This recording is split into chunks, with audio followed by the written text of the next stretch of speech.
amada mujer Isblanda, considerando nuestros pecados y temerosos de la ira del juicio eterno, para merecer el perdón del tribunal de Cristo, y por el alma de todos mis familiares y de los hijos e hijas que Dios me ha dado, hacemos concesión y donación al monasterio que fue fundado en honor de Dios y de San Pedro, de todas nuestras propiedades y la larga lista de ricas pertenencias que adjunto, y dejando a mi hijo Hildesindo, que sea librado abad de este monasterio de San Pedro. Esta escritura de libramiento y donación es firme y corroborada el segundo día de calendas del diciembre del año 4 del reinado del rey Radulfo.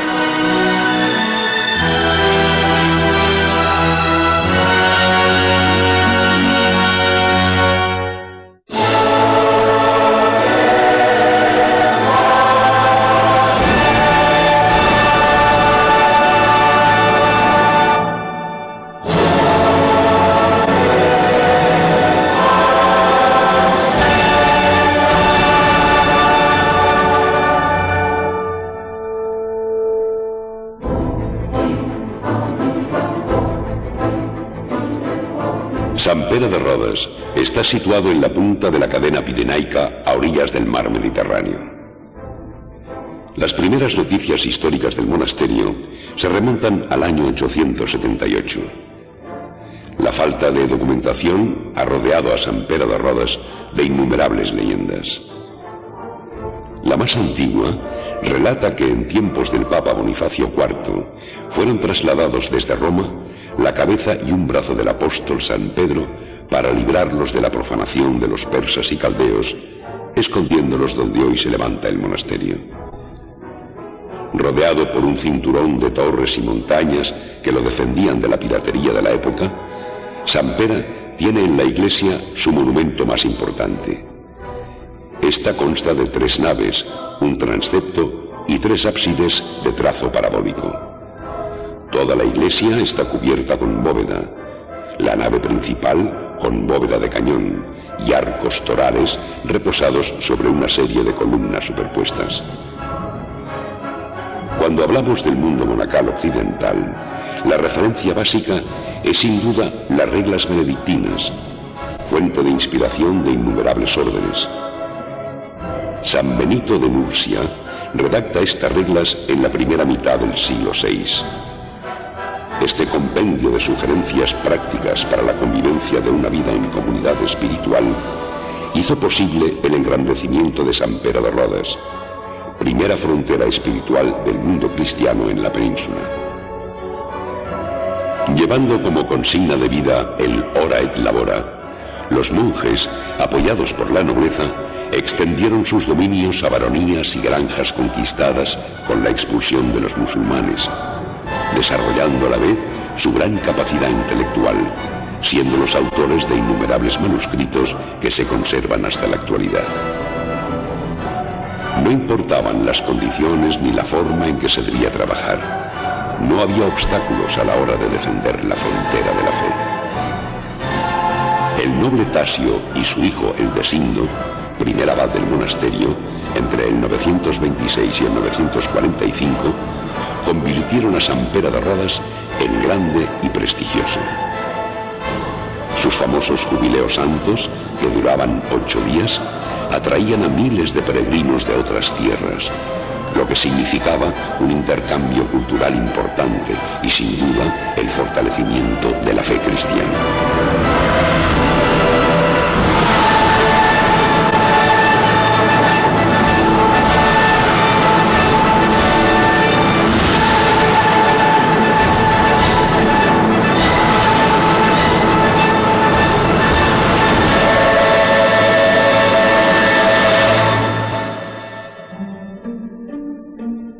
Querido abad Arnulf, envío a nuestro mensajero comunicando la imperiosa necesidad, según la Santa Sede, de ilustrar todos los edificios con los libros sagrados debido a la carencia de fieles que puedan leer las Sagradas Escrituras. No hay espacio en el monasterio que se resista a buriles y cinceles de los artistas, porque su obra tiene la función del lenguaje. Dios bendiga a Santa María de Ripoll, Padre abad Hildesindo, Sant Pere de Rodes.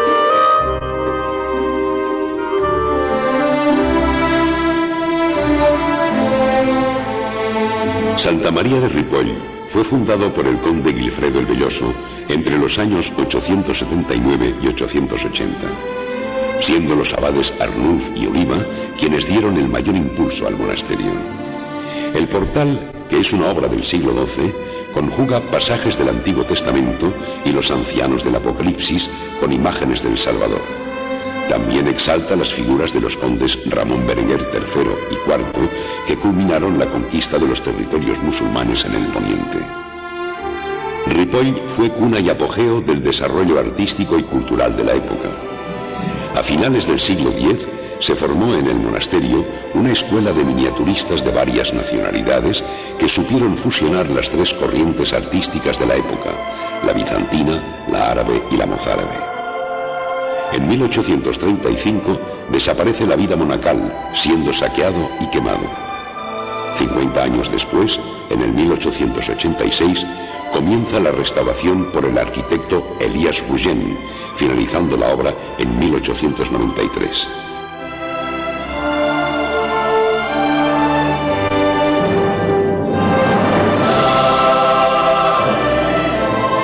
En su interior descansan los restos de los condes de las casas de Barcelona y la Cerdeña Urgell, de Guifredo el Velloso y los condes Berenguer III y IV.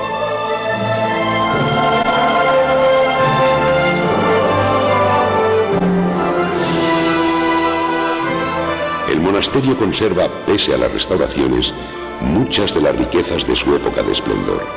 Sin duda, una prueba más de la lucha del hombre por conservar la fe.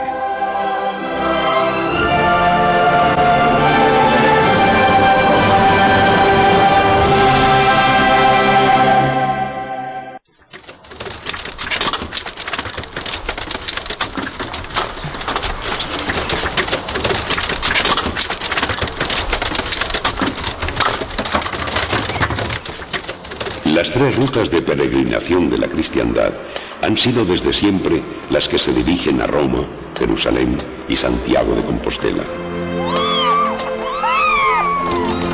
Estas peregrinaciones lograron su apogeo en el siglo XI y fueron un camino de penetración de las órdenes benedictinas en la península ibérica. En España, estas rutas coincidían con las antiguas calzadas romanas.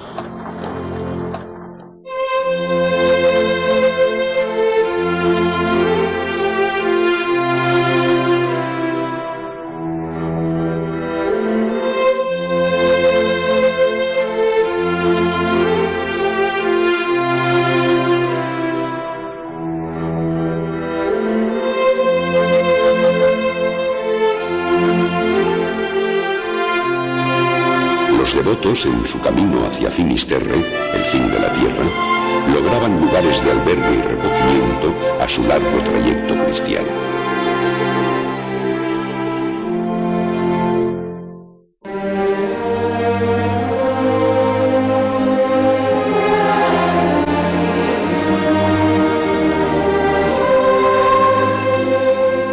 La llamada Reconquista de Balaguer provocó la repartición de las tierras que fueron propiedad de los árabes entre los conquistadores cristianos y las abadías. Con el objeto de prevenir nuevas invasiones de los musulmanes, se exigió la protección y fortificación de la frontera occidental en Cataluña, construyendo castillos e iglesias en los valles cerrados de los Pirineos, cercados entre montañas y de difícil acceso. Artesanos, maestros de obras y albañiles procedentes de la Lombardía italiana dejaron su influencia en zonas fronterizas de la Vall de Boí y en muchos casos se asentaron en él. Este florecimiento arquitectónico fue de tal magnitud que aún hoy se conservan 7 iglesias donde perduran su belleza estética y su origen medieval.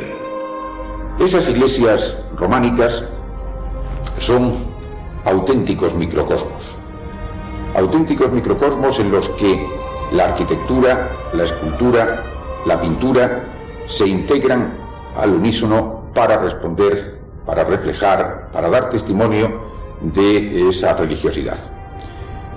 Los capiteles, las pinturas, tanto las de la zona del Pirineo como las de la zona castellana, son un magnífico ejemplo, todavía en nuestro tiempo, de cuál era el modo de pensar de ese hombre medieval, románico, que se veía un tanto atenazado, preocupado por la presencia de un Dios justiciero, de un Dios que le iba a premiar, o quizá más bien a castigar, según fuera su actuación en este mundo.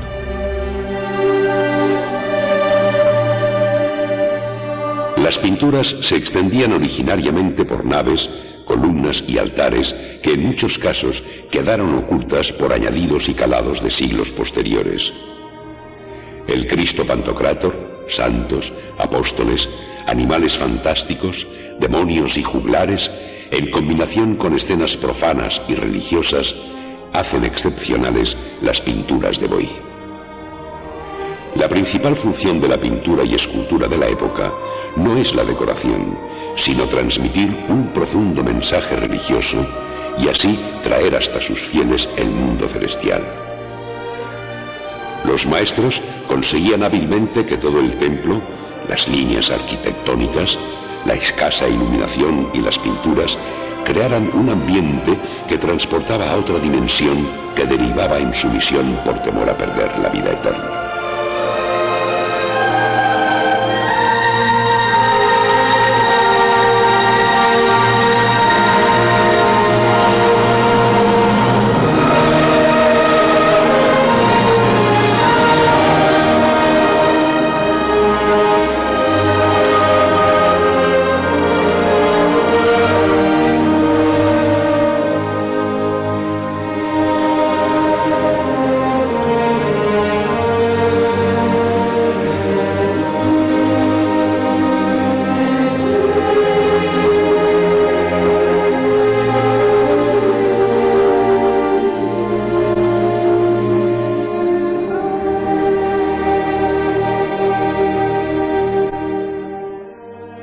Estas tallas, que en un principio fueron policromadas, están talladas en álamo y representan a Cristo, José de Arimatea, Nicodemo, la Virgen María, Juan Evangelista y los dos ladrones, Dimas y Gestas.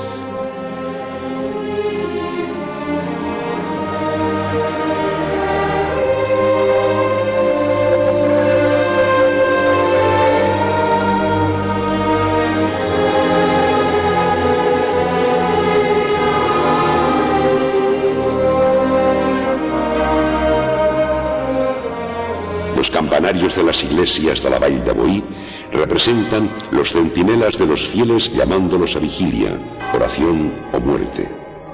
Sus toques eran específicos para cada caso: toque de incendio, toque de comulgar, de muertos, de bautizo, de perdidos, de fiesta y de tiempo. Un sinfín de sonidos que unían a los pobladores bajo la misma fe cristiana.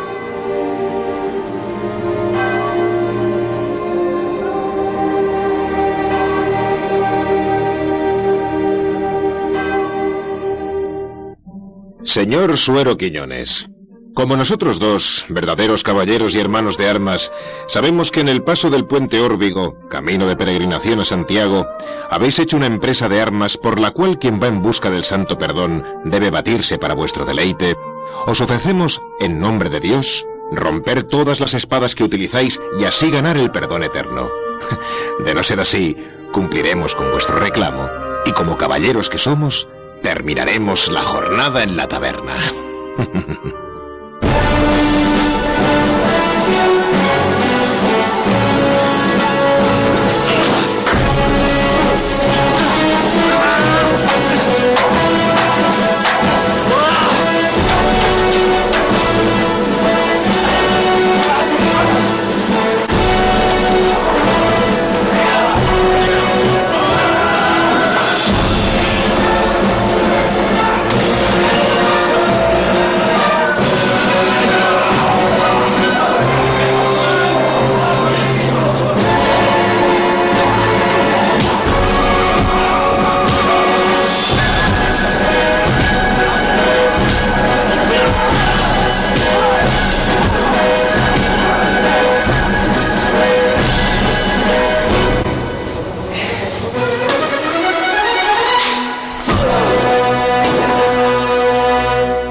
igual que Sant Pere de Rodes, la abadía de Poblet está también envuelta en las oscuridades de la leyenda.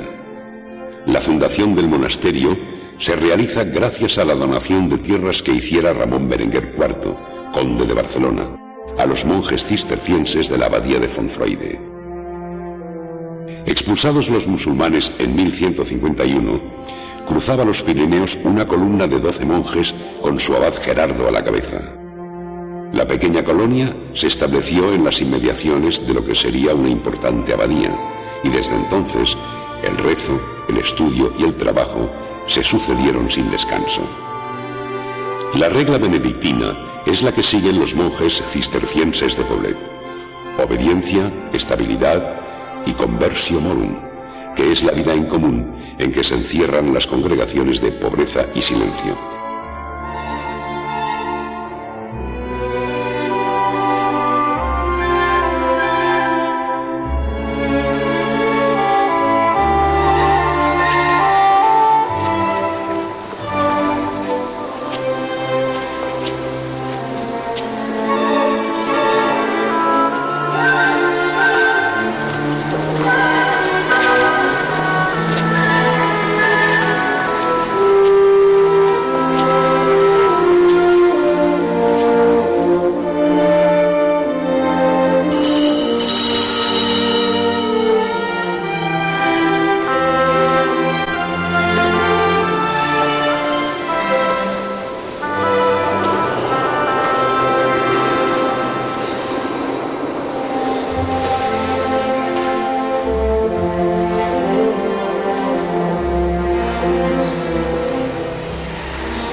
Tres puntos importantes basan esta devoción y aceptación de la vida: vocación, amor a Dios y castidad. Para ser monje lo que se necesita es tener vocación, y tener vocación supone que este tipo de vida cristiana, te atraiga de una manera especial y en la cual te sientas, después de un tiempo de prueba, bien habituado, bien adaptado a ella, ¿no? Entonces, tener vocación supone sentirse enamorado de Jesucristo, ¿verdad?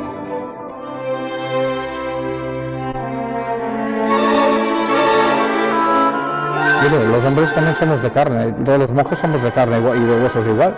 Y claro, vivir en la vida monástica no quiere decir que ya tengas la castidad ya totalmente solucionada. Tienes que luchar, tienes que combatir, tienes que identificarte con el voto que has hecho, ¿no?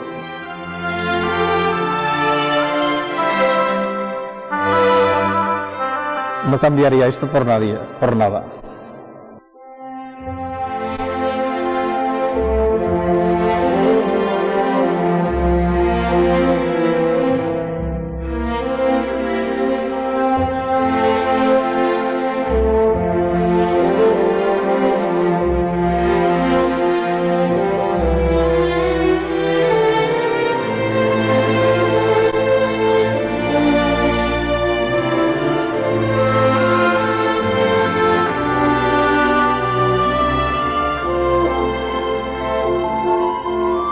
En la sala capitular se presentan los asuntos importantes de organización y gobierno.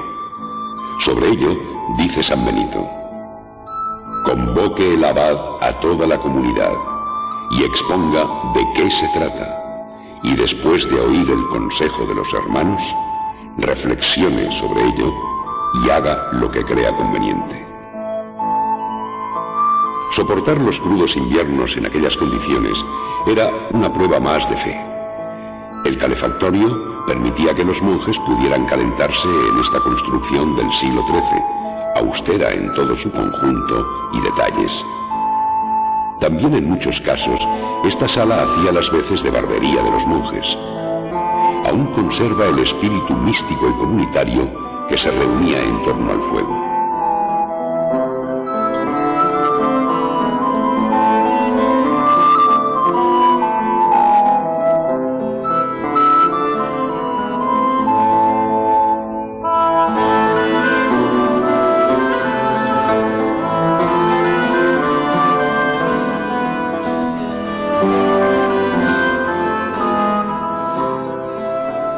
impresionante riqueza artística de la Iglesia Mayor de Poblet hace imposible detallar toda su obra y su contenido histórico. No obstante, podemos decir que tiene forma de cruz latina y está orientada, como es de ritual, con el ábside dirigido al este. La integran 3 naves y sus dimensiones son 85 metros de longitud por 21 de anchura y 28 de altura en la nave central. El sorprendente retablo de alabastro fue esculpido por el artista Damián Fourmen entre 1527 y 1529, durante la época del emperador Carlos V. La tumba de Martín el Humano, instalada junto a la de San Benito, es una muestra de los artistas y artesanos más reconocidos de la época, como Federico Marés en este caso. También el retablo de Santa María, como los rincones de veneración a diferentes santos, conjugan la magia y el milagro del hombre y la fe cristiana.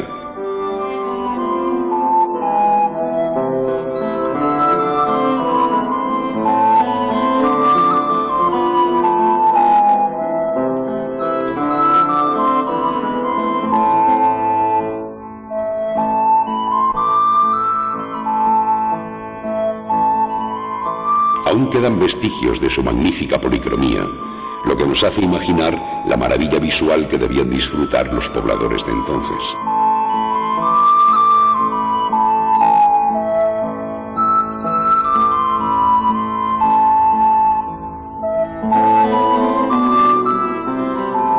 En el crucero de la iglesia se levantan 2 arcos que sostienen los sepulcros de los reyes de la Corona de Aragón, don Jaime I el Conquistador y don Alfonso II el Casto.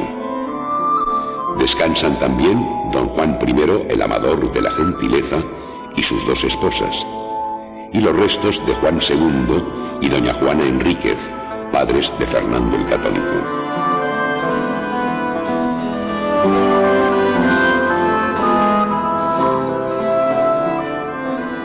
La escultura gótica exhala un halo de vida. A diferencia del románico, la escultura no depende del espacio arquitectónico donde se ubica, es independiente. Por eso, las actitudes y los gestos son más naturales y más realistas. Las esculturas, en definitiva, se humanizan. Así, nos acercan al naturalismo y tienen una estética más próxima a la sensación que a la razón. En los pliegues de la ropa vemos que el moldeado y la composición quedan libres y están inspiradas en el mundo natural. Por ello, las figuras transmiten dulzura, belleza y deseo de vivir. Poblet, declarado Patrimonio de la Humanidad por la UNESCO, es sin duda una de las maravillas del mundo. Guardián de la fe, la cultura, el arte y la historia.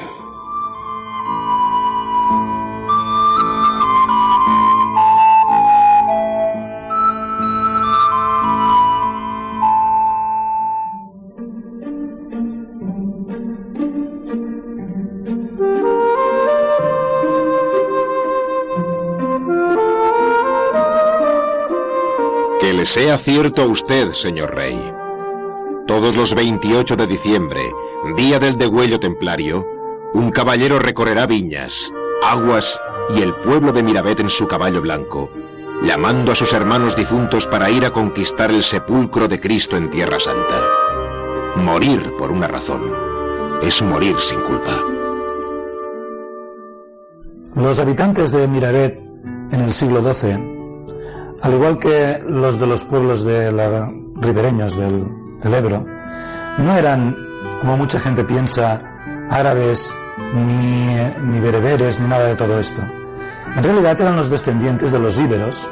Íbero significa habitante del Iber, del gran río, del río Ebro en este caso.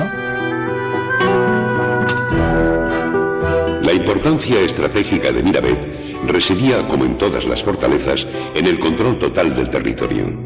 Sin duda, controlar la puerta del Ebro era garantía de seguridad. Una geografía abrupta e inexpugnable daba el poder máximo a los templarios.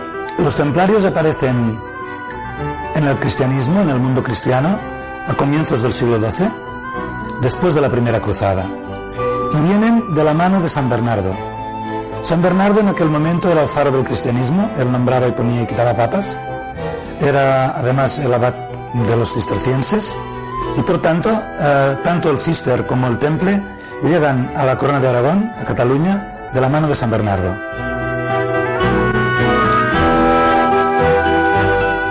Las muchachas musulmanas lavaban las prendas en el río, un momento idóneo para la comunicación.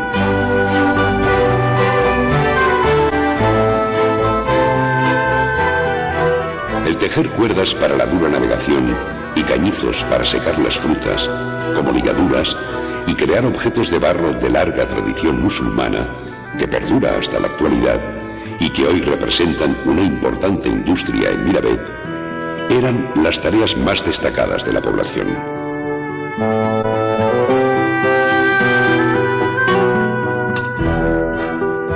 En la Plaza Mayor se reunía la aljama de moros y judíos para debatir, comprar o vender sus productos.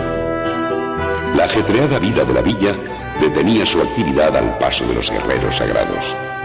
Respeto y admiración para los defensores de la fe.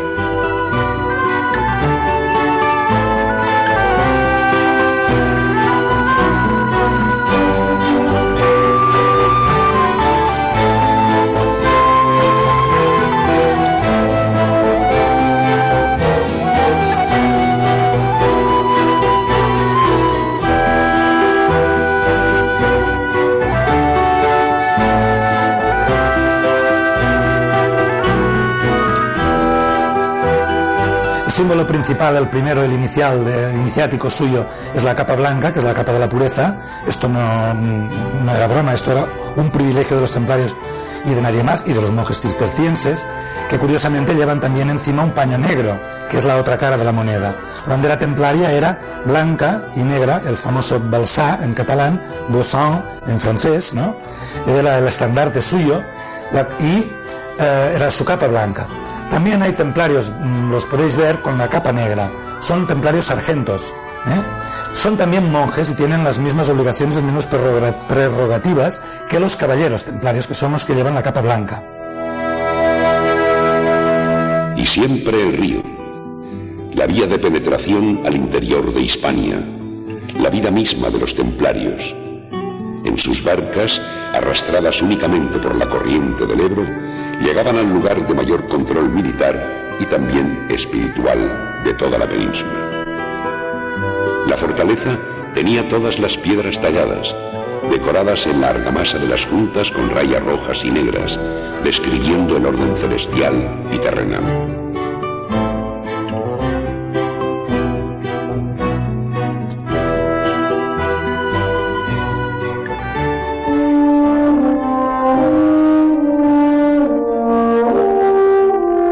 Las alcaparras adornan los viejos muros, bombardeados miles de veces y no siempre correctamente reconstruidos.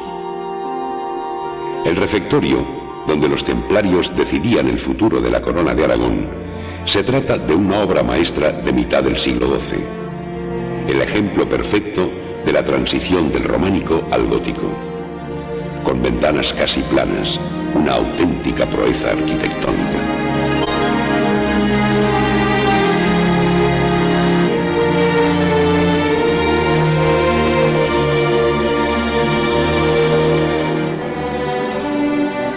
La capilla, una pieza construida sobre una enorme cripta, con un hermoso arco triunfal y un gran rosetón, símbolo de la categoría eclesiástica del señor del castillo, curiosamente no mira hacia el exterior, sino al interior de la nave. Su objetivo, sin descuidar el espiritual, servir de plataforma desde donde podían disparar 4 arqueros.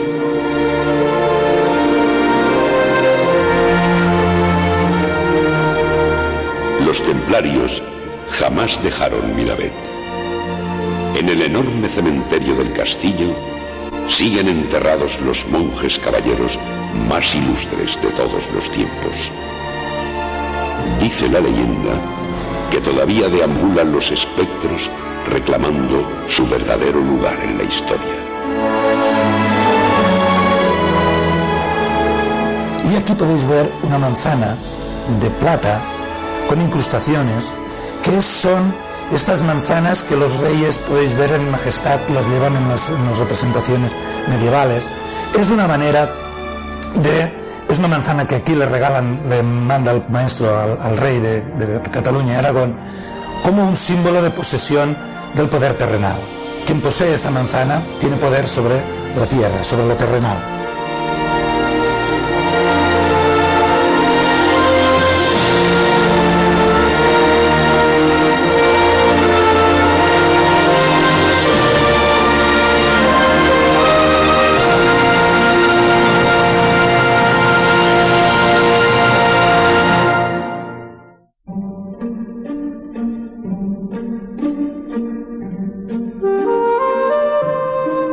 Mi querido Abad Jenner, habiendo otorgado mi patronazgo para reanudar las obras del monasterio, me permito enviar a mi ahijado Felipe, con sentido de la mesura y con afán interior de entregar su vida a Dios, para que lo admitáis en vuestro monasterio de Santes Creus como un monje más. Dios guarde a vuesa merced. Conde Rey Pedro el Grande.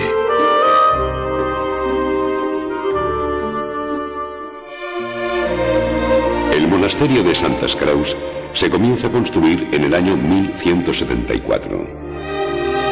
La leyenda cuenta que muchas noches los pastores veían aparecer lucecitas en distintos puntos de la montaña. Al día siguiente señalaban con cruces de madera el lugar donde habían visto las luces nocturnas. Con el tiempo fueron tantas que el lugar fue llamado Campo de las Santas Cruces.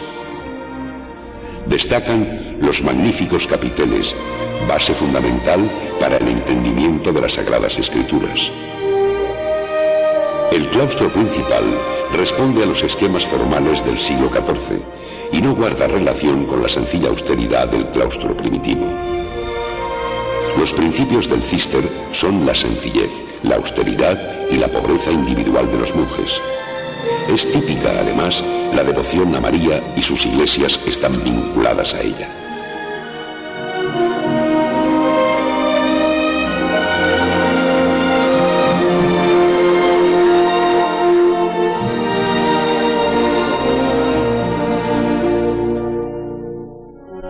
Es imposible concebir una vida comunitaria sin una regla que normalice la convivencia y le dé estabilidad. San Benito, oriundo de Nursia, redactó unas reglas para sus discípulos que fueron adoptadas y en algunos casos modificadas, pero que constituyen el origen del mundo monacal occidental. Él pretendía que el monje debía obediencia al abad, orar, trabajar y profundizar en la lectura divina.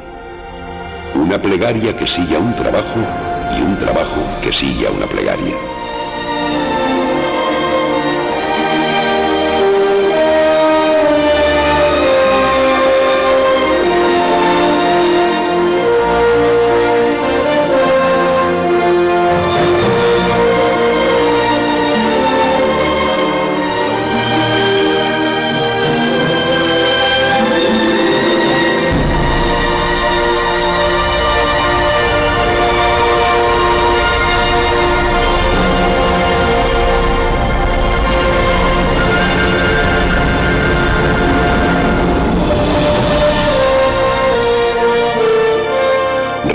Los jardines interiores de Santes Creus es revivir tiempos de una profunda vida espiritual y el acercamiento permanente a Dios.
Los cultivos eran parte del sustento del monasterio.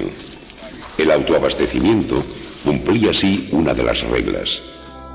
Los monjes no debían salir y así alejarse de las tentaciones terrenales. No obstante, con los años hubo en esto mayor flexibilidad.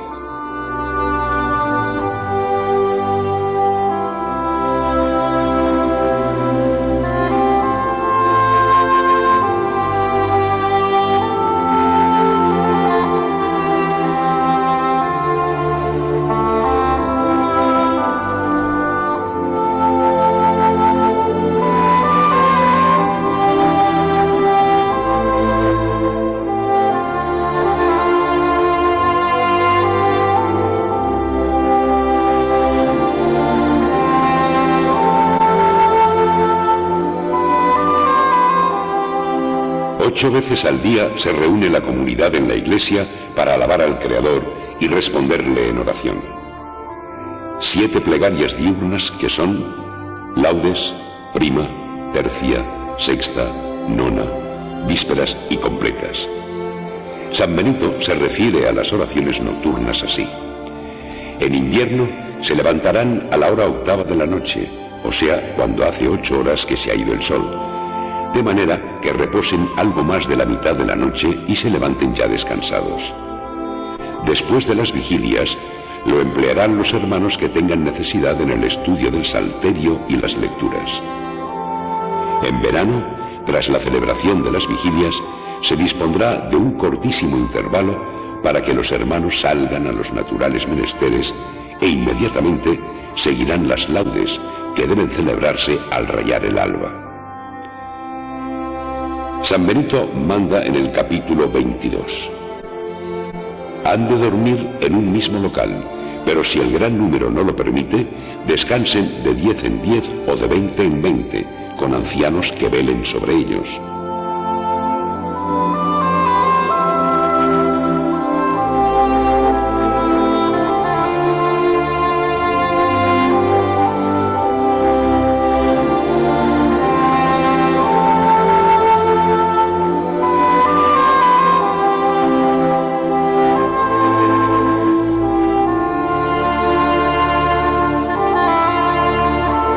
Duerma cada cual en su propio lecho y reciban el aderezo de cama que disponga el abad. Arda continuamente una lámpara o velas elaboradas por ellos mismos hasta el amanecer. Duerman vestidos y ceñidos, con cintos y cuerdas para que estén siempre listos y, dada la señal, levantarse sin tardanza para la obra de Dios, aunque con toda gravedad y modestia. Los hermanos más jóvenes que no tengan contiguas sus camas, sino entreveradas con las de los mayores. El descanso será pleno en comunión con Dios.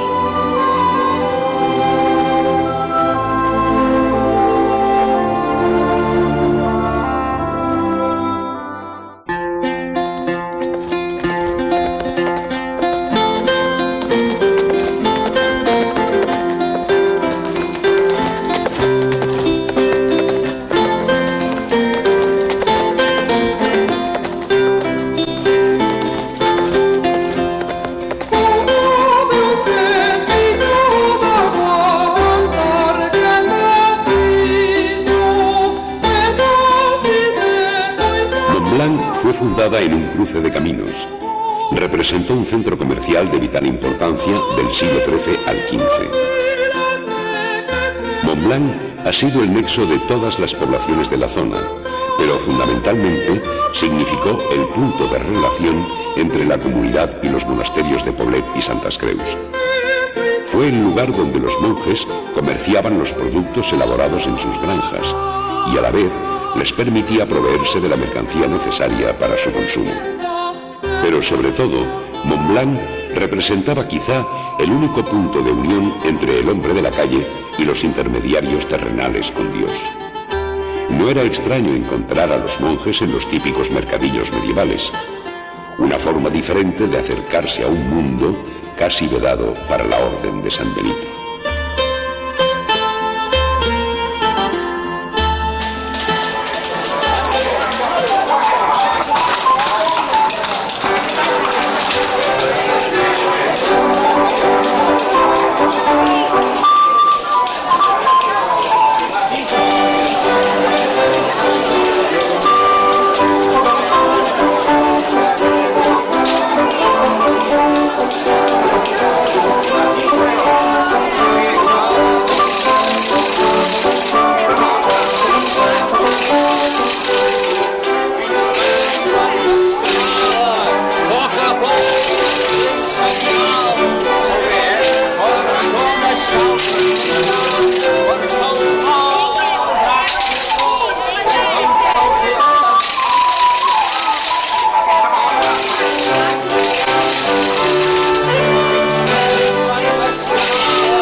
Soledad de la Cartuja de Montalegre, orden creada por Bruno de Colonia en 1084, comprobamos la vida de entrega a Dios de los monjes cartujos. En celdas de igual tamaño, con un cubículum donde rezan y meditan, una mesa, una pequeña biblioteca individual, una cama con ligero colchón y una mesa de trabajo, transcurre la vida eremítica de clausura de los monjes cartujos, que les permite la soledad interior necesaria para el gozo del encuentro con la vida eterna. Desde el siglo XI hasta la actualidad, como lo demuestran estas imágenes, toda una comunidad sigue buscando a través del renunciamiento y la oración el contacto espiritual con Dios.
Luego hay también una fuerte influencia política, ya que no se concibe una organización política al margen de las ideas religiosas y de las fundamentaciones o de las justificaciones religiosas, de manera que los reyes o los condes en Cataluña actúan siempre con consejo y con colaboración de los altos eclesiásticos, especialmente los obispos y los abades de los principales monasterios.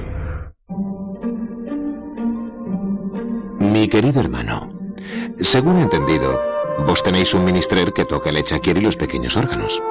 Y como nos lo deseamos tener a nuestro servicio, os ruego que con nuestra letra lo mandéis a nuestra corte para tan dignas celebraciones. Y le daremos los provechos que obsequiamos a los músicos. Zaragoza, bajo sello secreto, 13 de septiembre de 1388. Vuestro rey, Johannes.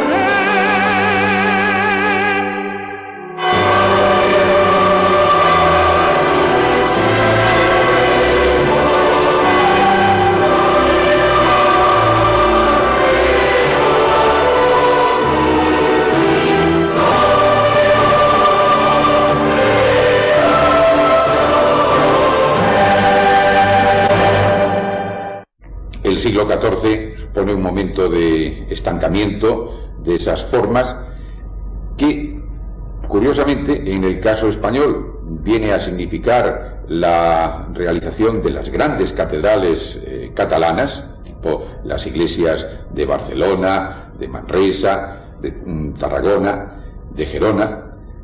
Y, por otro lado, nos encontramos con que es un momento de profundos cambios sociales, en buena medida tras la aparición de la peste.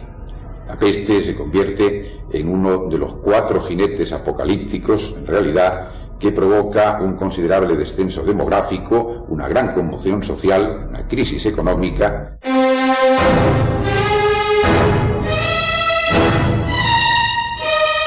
Santa Pau es una pintoresca villa en la Garrocha, a los pies de los Pirineos, en plena zona volcánica, pero en el siglo XIV esta hermosa villa fue víctima de la peste, quizás la población más castigada de todos los territorios.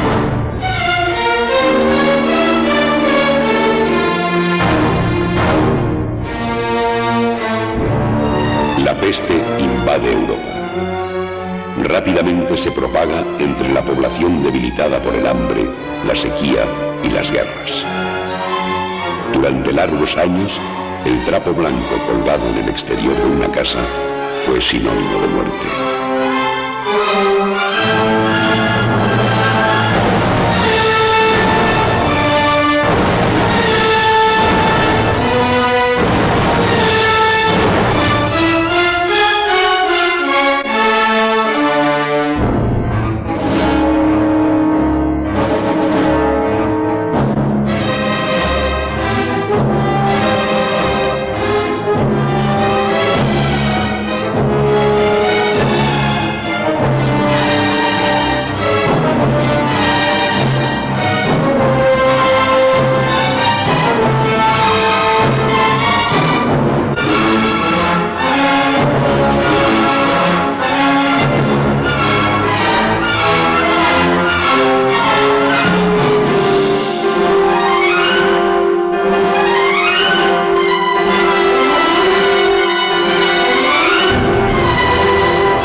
La peste, ese flagelo implacable, representa el final de una época oscura donde al amparo de las creencias religiosas el hombre se enfrentó a sus angustias más desoladoras.